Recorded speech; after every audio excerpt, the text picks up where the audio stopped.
Today, we are digging into one of the most powerful, most monumental texts in human history, the Book of Job. It's a story that has shaped our entire understanding of suffering for millennia. But its true origin story, the one we're going to explore right now, is, believe it or not, even more fascinating than the tale itself. It's the question, right? It's the one that haunts every single one of us. The question we ask when life just seems random or cruel or just deeply unfair. Why is it that the wicked so often seem to prosper, while good, righteous people are met with just terrible, undeserved pain? For thousands of years, whenever Western culture has had to confront this problem head-on, it has always turned to the story of Job. He's the blameless man who loses literally everything and then dares to demand an answer directly from God. It's become our go-to story for the problem of suffering.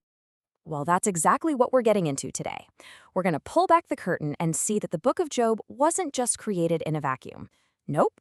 It was actually a brilliant and pretty radical response to a conversation that was already centuries old, and it was forged in the fires of a devastating national catastrophe. Okay, so to really get the genius of Job, we first have to understand the world it came from. Its author wasn't just starting with a blank page. They were stepping into a huge, ongoing international debate. You see, all across the ancient Near East, we're talking Mesopotamia, Egypt, Sumeria, scribes and sages were writing what we now call wisdom literature. You can almost think of it as the philosophical and theological TED conference of the ancient world, where all the big thinkers were tackling the biggest questions about life. And one of their favorite, most troubling topics was a character archetype called the righteous sufferer. This was the classic story of a good, pious person who, for no reason anyone can see, gets hit with absolute disaster. It was a literary tool they used to explore the very limits of divine justice. So, you see, the author of Job had some templates to work with. Let's take a look at a few of the most important precursor stories that really set the stage for Job's dramatic entrance. First up, there's a Mesopotamian poem that scholars often call the Babylonian Job. It's about a nobleman who loses his health, his wealth, his status. He complains bitterly, and in the end, he's restored by his god. Sound familiar? That foundational story, suffering, then restoration, it's already right there. Then you've got the Babylonian Theodicy. Now, what's really fascinating here is the structure.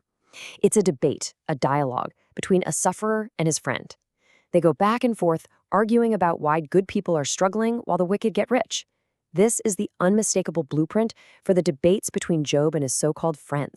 And this idea goes way, way back. An even earlier Sumerian text shows a sufferer who, instead of challenging his god, immediately assumes he must have done something wrong. It just goes to show how deep the roots of this literary tradition really go. And this is where the author of Job gets really clever. They deliberately set the story outside of Israel, in a foreign land called Uz. And Job himself, he isn't even an Israelite. So why do that? It was a signal to the audience, like saying, hey, that big international conversation about suffering? I'm joining in, but just you wait and see what I'm about to do with it. Because, and this is key, the author of Job didn't just copy the old stories. Oh no. They inherited a familiar framework and then just blew it wide open with some seriously radical new ideas. Let's break down exactly how they did it. Just look at this side by side with its closest cousin, the Babylonian Theodicy. The Theodicy, it's a pretty simple dialogue that just kind of ends in a tie. But Job, it's this complex, multi-character drama with a cosmic prologue and epilogue. The friends are way more hostile, the debate is fiercer, and most importantly, God actually shows up. Job doesn't just ask the question, he gets an answer, straight from a whirlwind. And this, right here, is the absolute game changer. In the older stories, humans were basically seen as slaves to the gods. You just didn't question the master. But Job, he refuses to play that part. He acts like a partner in a legal agreement, basically suing his creator for breach of contract. He demands a hearing, a real explanation. This was a revolutionary theological leap. So the big question is, what on earth could inspire such a radical shift? What kind of real-world event would make an entire people feel like they needed to take God to court? Well, the answer, most scholars argue, lies in a moment of unimaginable national trauma, the kind of event that completely shatters a people's understanding of their world, their identity, and their God. That event was the Babylonian exile.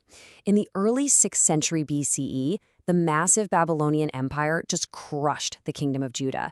They destroyed Jerusalem, they leveled the sacred Temple of Solomon, and they dragged the nation's leaders, scribes, and artisans off to Babylon.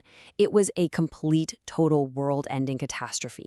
And this is where it all just clicks into place. Look at the parallel. Job, the righteous individual, loses his family, his wealth, his health, everything. And the nation of Israel, who believed they were God's chosen people, lost their kingdom, their land, and their temple, the very center of their religious universe. Job's personal cry of agony becomes an allegory for an entire nation's collective cry. And we actually have hard evidence for this timing. The Hebrew in the book of Job is full of loanwords from Aramaic, which was the language of the Babylonian Empire, and even some from Persian. These are like linguistic fingerprints that place the book's final composition squarely in the era of the exile, or just after. So when you put it all together, the full picture comes into focus. The Book of Job is what happens when this ancient, well-known literary tradition slams right into an unbearable historical trauma. The author's process was just a work of masterful synthesis. First, they took that familiar story of the righteous sufferer. Then, they filtered it through the raw, agonizing pain of the Babylonian exile. Next, they injected this radical new theology where a mere human could demand justice from God himself. And in doing that, they forged a work of genius that would echo through all of history. And this is really the ultimate takeaway. By fusing a familiar story of personal misfortune with incredible theological daring and real historical pain, the author of Job transformed what was a regional dialogue into a timeless, universal masterpiece about the very nature of faith and our place in the cosmos. So it leaves us with one final thought to chew on. When we realize that this timeless story was born from a very specific, painful time and place, a moment of profound crisis, it doesn't make the story smaller. If anything, it makes it more human. It's a powerful reminder that sometimes our most profound art is forged in the fire of our deepest pain.